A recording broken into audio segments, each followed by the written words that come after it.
조합제TV 시청자 여러분 안녕하십니까. 2024년 1월 1일입니다. 오늘 아침의 여러 매체를 검색을 하다가 가장 충격적인 기사를 하나 발견했습니다.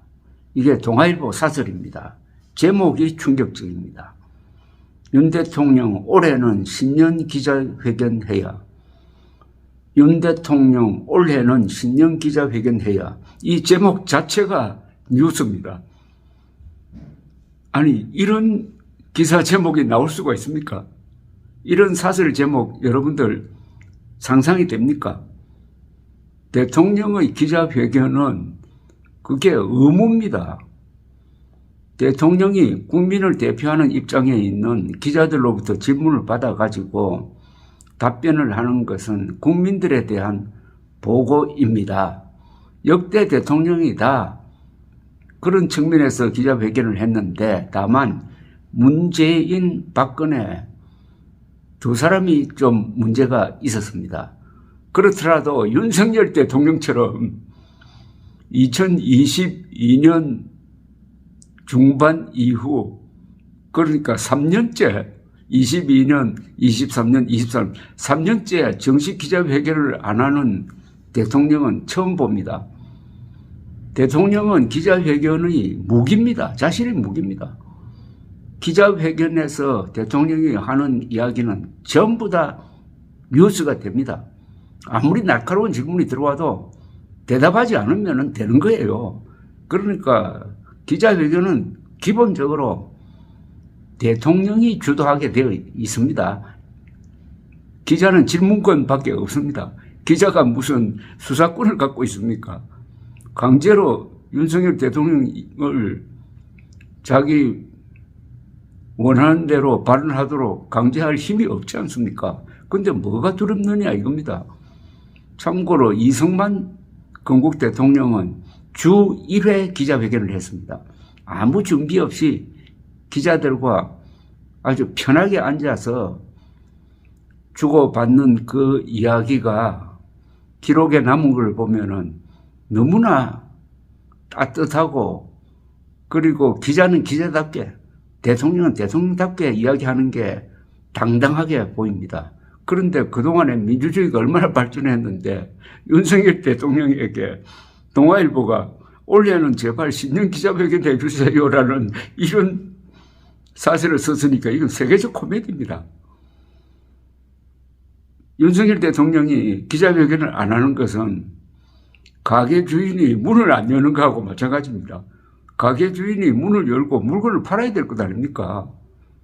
그러니까 소비자가 와서 그 가게 문을 똑똑 두드리면서 주인 계세요, 제발 문 좀 열어주세요, 물건 좀 파세요 하는 것하고 똑같은 기사 제목이 윤 대통령 올해는 신년 기자회견 해야 이렇게 되어 있습니다.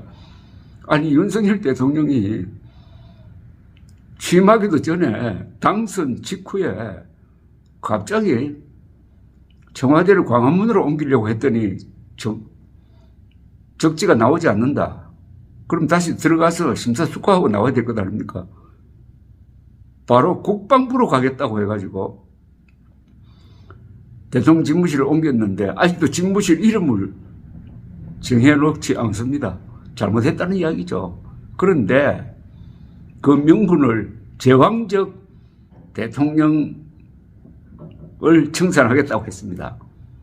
제왕적 대통령의 가장 중요한 포인트는 기자들로부터 멀리 있어가지고 저 구중 궁궐 같은 데 있으면서 기자를 멀리하고 국민을 멀리하는데, 나는 용산에 나와서 다 노출된 데 가가지고 기자회견을 열심히 하겠다는 그런 뜻으로 저는 해석을 했고, 실제 도어 스태핑이라는, 그건 기자회견이 아니지만은 그런 걸 하다가 2022년에 갑자기 중단한 다음에는 지금까지 정식 기자회견이 없습니다.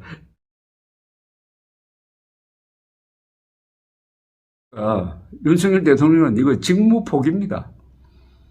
대통령 기자회견은 그게 의무입니다, 의무. 가게 주인은 가게를 열어야 될 의무가 있는 것 아닙니까? 가게 문을 꽁꽁 닫아놓고 장사를 하면 됩니까? 윤석열 대통령이 민주국가의 지도자입니다. 북한 같으면 김정은이가 뭐 기자회견을 하든 말든 관심 없어요. 그러나 대한민국은 윤석열 대통령을 직선제로 뽑은 유권자들이 윤석열 대통령의 입을 바라보고 있습니다. 그런데 궁금한 문제에 대해서 계속 주변에서 대통령실의 고위 관계자 뭐 이런 식으로 말이 나오니까 그걸 믿을 수도 없고, 일단 이 내용은 좀 우습기는 하지만 소개를 해드리겠습니다. 동아일보 사설입니다.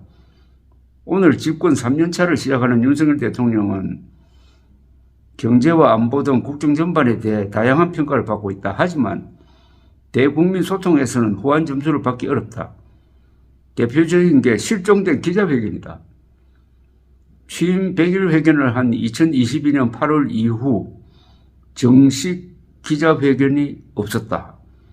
그해 11월 도어 스태핑 중단 후로는 정상회담 공동 기자회견을 제외하면 공개된 자리에서 취재기자의 질문을 받지 않았다.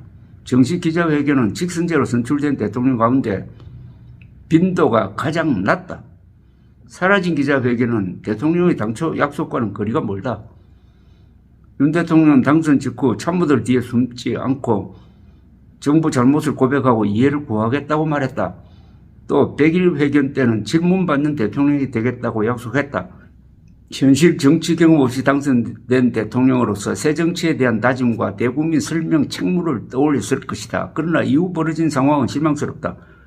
대통령은 주로 국회 연설, 현장 간담회, 국무회의 발언을 통해 국정 구상을 밝혔다. 국민들이 듣고 싶고 궁금해하는 걸 대신 묻는 기자들의 질문은 피했다.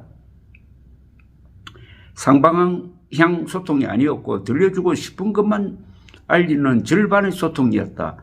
이런 지적이 1년 가까이 반복됐지만 방치되었다. 이거는 윤석열 대통령이 기자들을 깔본다는 이야기를 넘어서 유권자들을 무시한다는 것으로밖에 받아들여지지 않습니다. 윤 대통령은 1월 중 신년 기자회견을 열어야 한다. 그동안 북한 도발 등 안보 상황, 한일 한중 관계, 물가 및 부동산 정책에 이르기까지 설명을 듣지 못한 의제가 산적해 있다. 더 미룰 여유가 없다. 야당이 김건희 특검법을 강행 처리하자 대통령실은 1월 초쯤에 거부권 행사를 예고했다. 찬성 여론이 높음에도 대통령이 특검법을 백지화하려는 이유를 국민은 궁금해한다. 대통령은 기자들의 질문, 추가 질문을 받아가며 생각과 심경을 밝힐 기회를 가질 필요가 있다. 국민들은 대통령의 발언과 표정은 물론이고 그 단호함과 머뭇거림까지 지켜보며 대통령의 진심을 판단할 것이다. 대통령은 신년 회견에서 회견 정례화도 제안하길 기대한다. 올해 중 며칠에 더 만나겠다고 약속하면 더 좋다. 사실 이거 필요 없습니다. 대통령은 매일 기자회견을 해도 됩니다. 긴급 사태가 나면 미국에서는 대통령이 하루에도 몇 번 기자회견을 합니다. 최소 주 1회는 해야 됩니다. 그러니까 정례화 이런 것도 하지 말고 수시로 해야 됩니다. 수시로. 사안이 있을 때. 국민적 관심을 집중시키는 대통령의 기자회견은 특권인 동시에 책무다. 질문받는 것을 정치적 부담이라고 여겨선 안 된다. 생중계되는 기자회견은 국정을 더 깨어있게 하고 긴장의 고삐를 더 쥐게 하는 민주정치의 기본 요소이다. 좀 심하게 말하면 기자회견 하기 싫으면 대통령이 그만둬야 합니다. 감사합니다.